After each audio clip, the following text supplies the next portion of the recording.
There we go. You just got your knife up too. I'm glad. Kept it poking around outside and my mind drifted. I gotta do this, do this, do this. I gotta cut those branches.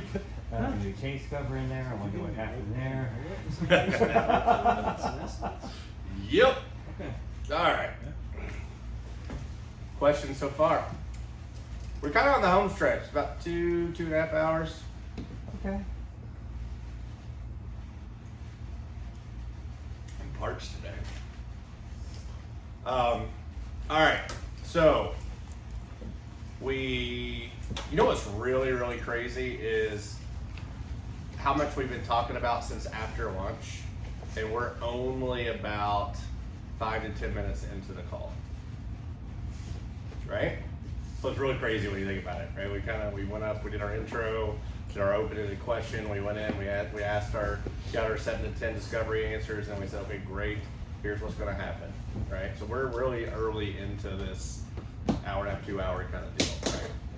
So after we've explained detailed expectation setting, I typically will go out to the vehicle, I'll get everything set up, I'll run my runners, I will get my drop cloth set up. This is like one fascinating little simple thing. If you guys use 2 drop cloths, always lay the floor one first. You know, something I did wrong, or I did backwards for so long until someone pointed it out, and it's so simple.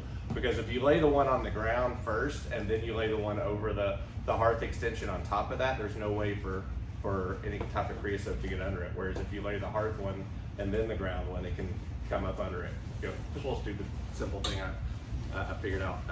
So get all your stuff, bring your vacuum in, get your get your rods, what cameras are you guys using now? Scan's great, fantastic. So get all that set up. I'll typically power sweep most of the time. I'll sweep usually, and we're going to talk. I know we're talking a lot about masonry right now. The last 30-45 minutes, we're going to do like a power session around water heaters, furnaces, prefabs, slammers, insurance, things like that. So we get everything all swept out, and then typically what I will do, you always take a picture of whatever deposits came into the firebox, even if most of it's on the smoke shelf.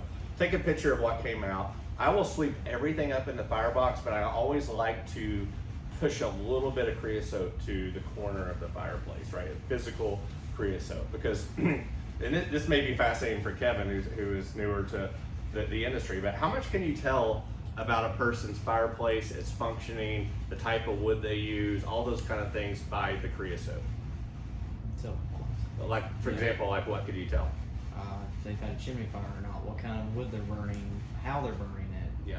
Yeah, things of that nature. Also, like just based on the type of deposits that come out, how small they are, how fine they are, how crunchy they are, how glazed they are, how there's a lot of things that will tell you immediately on the way they use the fireplace, the type of wood they use in the fireplace, if the fireplace is functioning properly. There's a lot of things. So, and I like to, just like that probably feels kind of cool to you, if you didn't know that, feels the same way to the customer, right? Wow, no one's ever told me that. And then it allows me to get into education mode on what type of wood are they using and explaining moisture content and all that. So I get everything all swept out, take a picture of what came out, put a little bit in the corner. I'll clean everything else up, try to clean my area up as much as I can. Go ahead and get the chim scan set up and get my rod attached to it, and then I'll go and grab the customer. Okay, so I'll go grab the customer. All right, so Kevin, I'm gonna let you be my customer since you're the, kind of put you on the spot here, and you can grab a chair right there in the middle behind the camera. And, all right. So, all right, Kevin, come on over, man. We're about ready to run the camera here. I just want to kind of, how familiar are you with how a fireplace works? Not at all. Not at all? Okay, well, man, you're probably going to learn more than you want to know today then, all right? Like I said, there is a quiz at the end, so take notes. So basically what you see here above you is basically the basic construction of this particular fireplace that you have. So I did want to show you a picture here real quick, and I'll pull out my iPad and show you how much creosote I got into the firebox. And so here's kind of what we're looking at here with your the creosote, and you can see an example here in your firebox that we have here. For the most part, I'm pretty happy with what we got out. It tells me that for most part, you're burning pretty good. Got nice hot fires, I assume, whenever you burn. For the most part, yeah. Yeah, good. There maybe have been a batch or two of wood that we didn't love, or I'm not real sure. There's a little bit of crystals in this, which kind of tells me that we may have had a little bit of a drafting issue, or possibly we had a batch of wet wood or something that wasn't quite seasoned. So, do you know if the wood that you buy is seasoned or not? Oh, I don't know. I just got a guy that delivers it. Yeah, okay. Well, what I tell you, the most important thing to a wood burning fireplace, literally besides its construction, is the type of wood that you use. For not only the type of wood, but how much water's in it. So if you find that you're ever burning and you hear that cracking and popping, kind of like the stuff that we love in a fire, like outdoor fireplace, is the worst thing for an indoor fireplace. That means it's releasing moisture, and anytime it's got that much moisture in it, it's going to cause the fireplace to burn slower. When it burns slower, it creates more smoke, and more smoke creates more creosote, which kind of causes some of this stuff that we have to clean out. So what I would do, if you're not sure, just double check your guide. Go to Amazon, literally $15. There's what's called a wood moisture meter, and literally it's got 4 little prongs.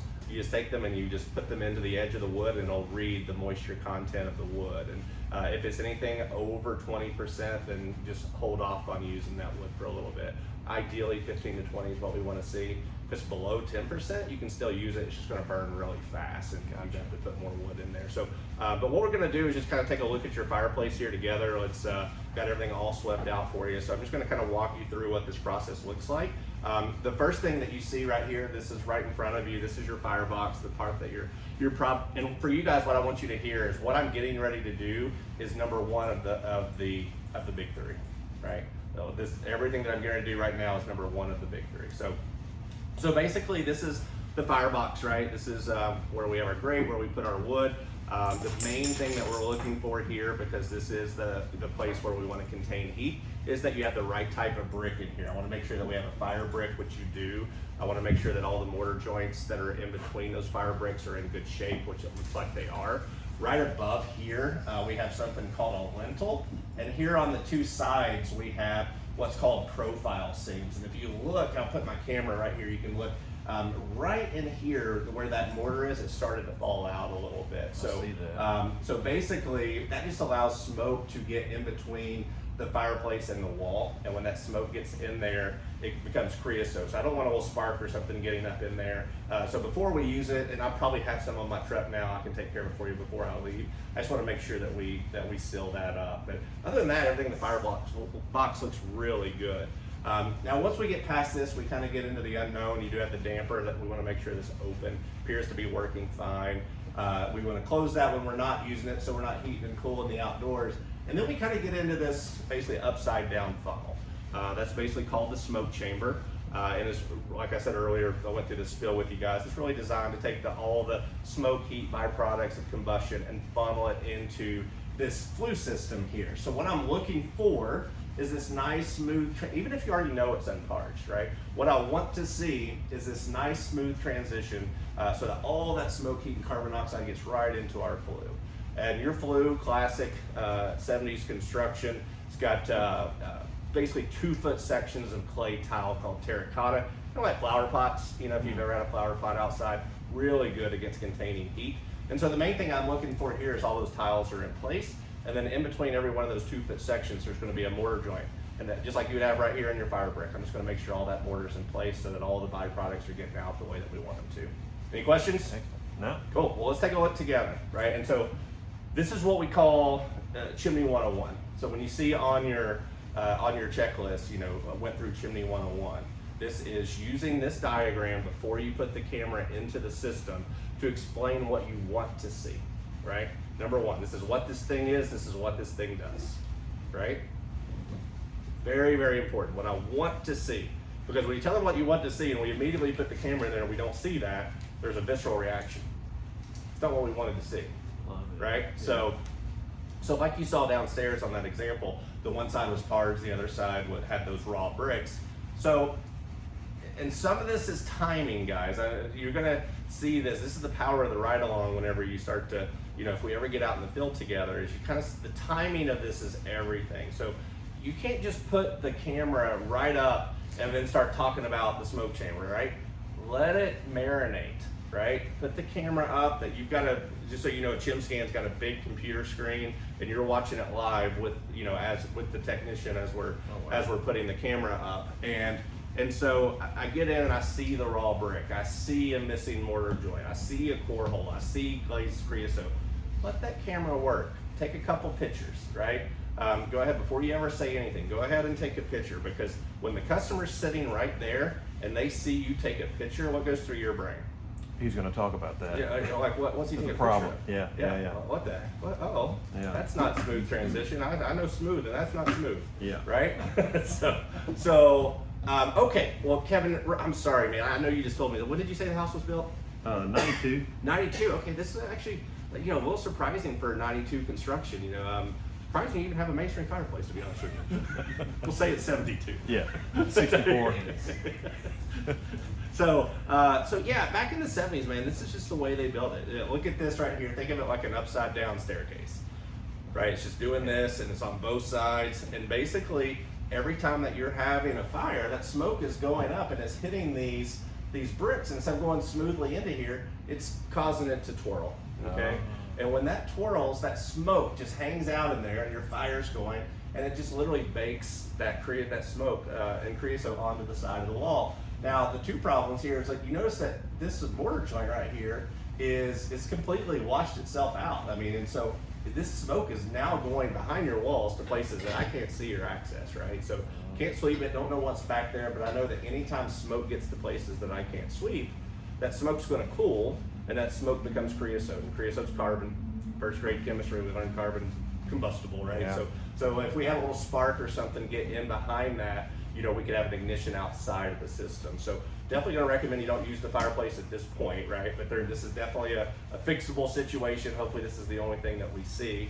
And then this is both a safety and a performance issue. Like I said, the performance issue is smoke's not getting out. Safety issue is these bricks right here. There's the bricks here are fire brick, right? They're designed to make sure heat comes back and it doesn't go through the walls.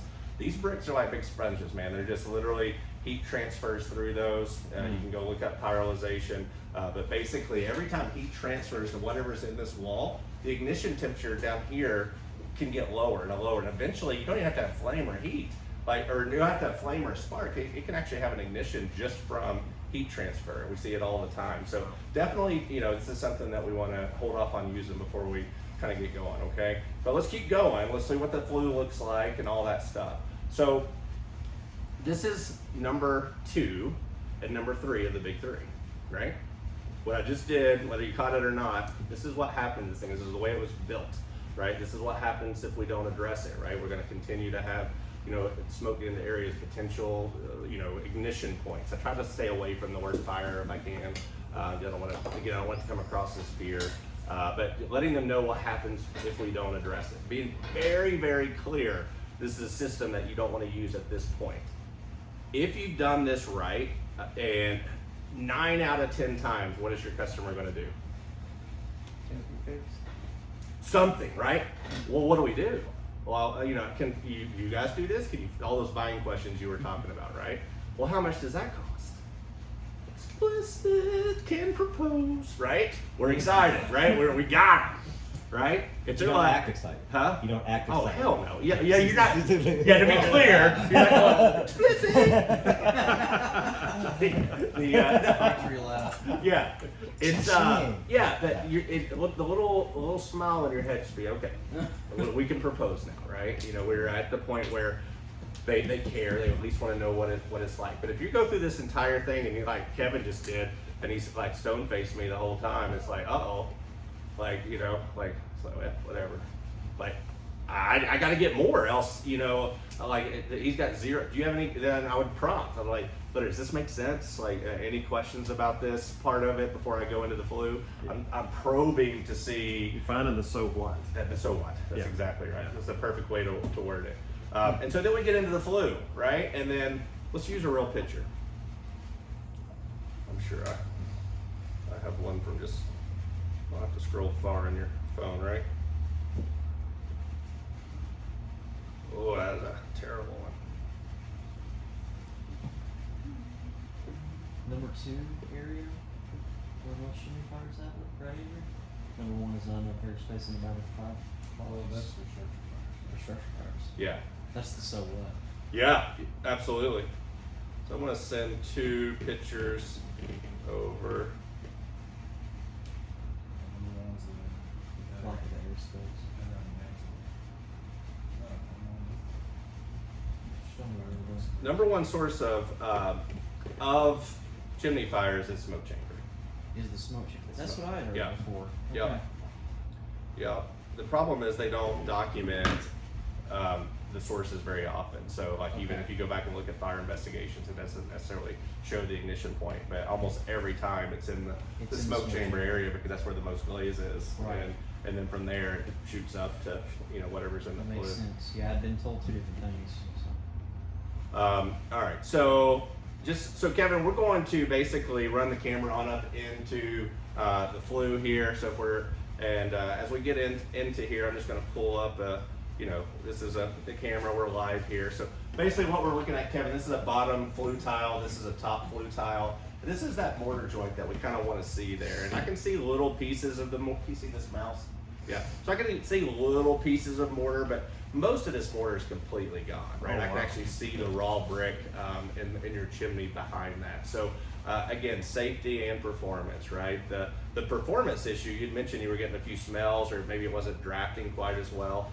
Well, you got holes every 2 feet in your chimney. It's kind of like if you've ever drunk out of a straw and then you realized it had a little hole or a slit in it, how much harder you have to suck to get that liquid out. Same thing with your fireplace, right? It's having to work a lot harder to get that out. And then the safety issue, once again, is just I'm allowing byproducts, heat, carbon monoxide, smoke to get into places in your home that I can't access. So you definitely have a system at this point that's got some issues. Now, this is so much better when it's colored on the screen, but this stuff that you're seeing right here, this is what we call stage 3 creosote.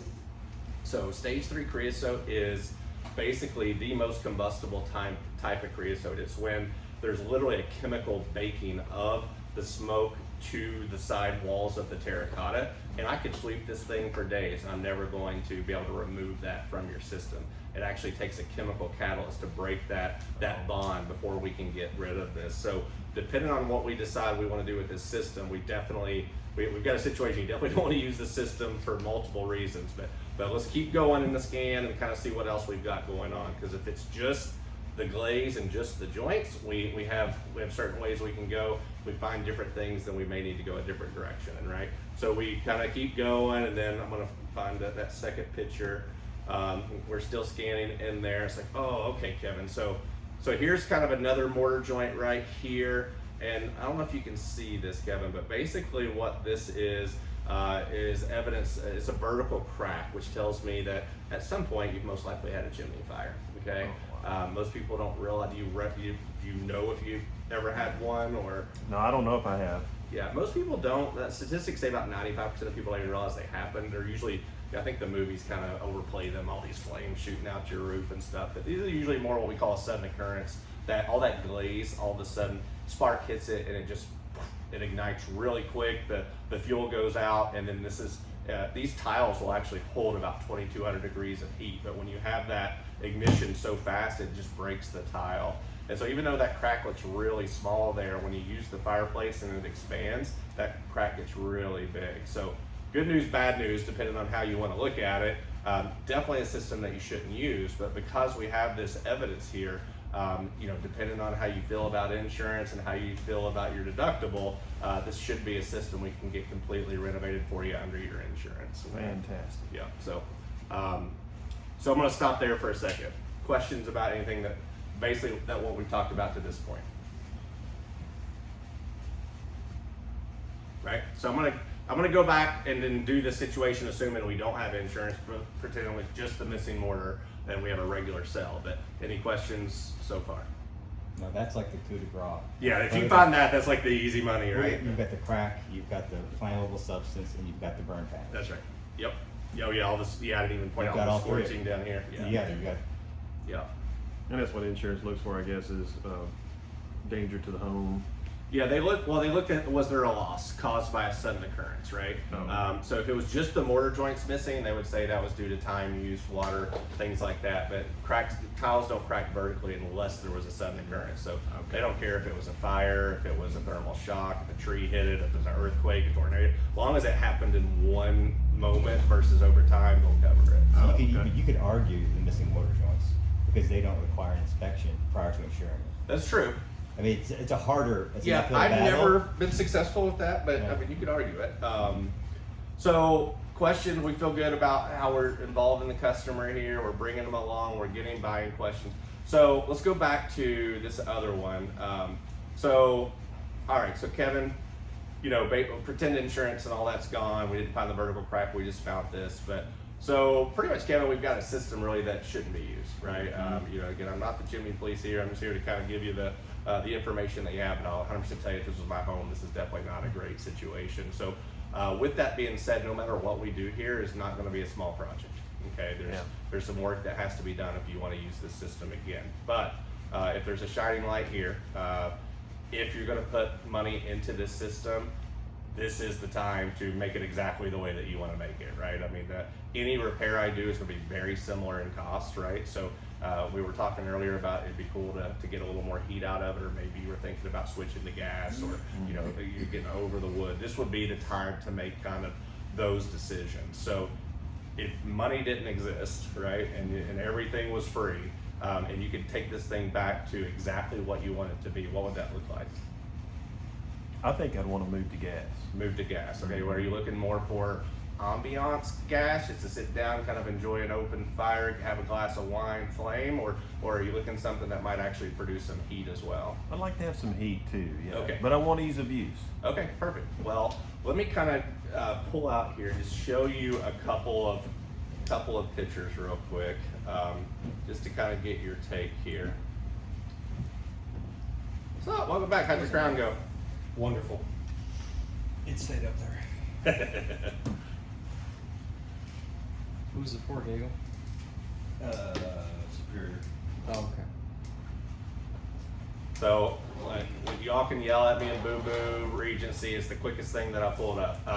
So Kevin, you know, basically, you know, based on this size fireplace, you know, you've got there's small, medium, and large, basically, right? So you're in kind of that medium category, and then with this being medium, at that point it becomes more traditional or modern. I mean, based on your house, I'm assuming we want more traditional looking. Is that fair? Yes. Perfect. So kind of what, you know, this is, you know, there's a lot of options, bells and whistles and things like that. But kind of here is our most popular unit.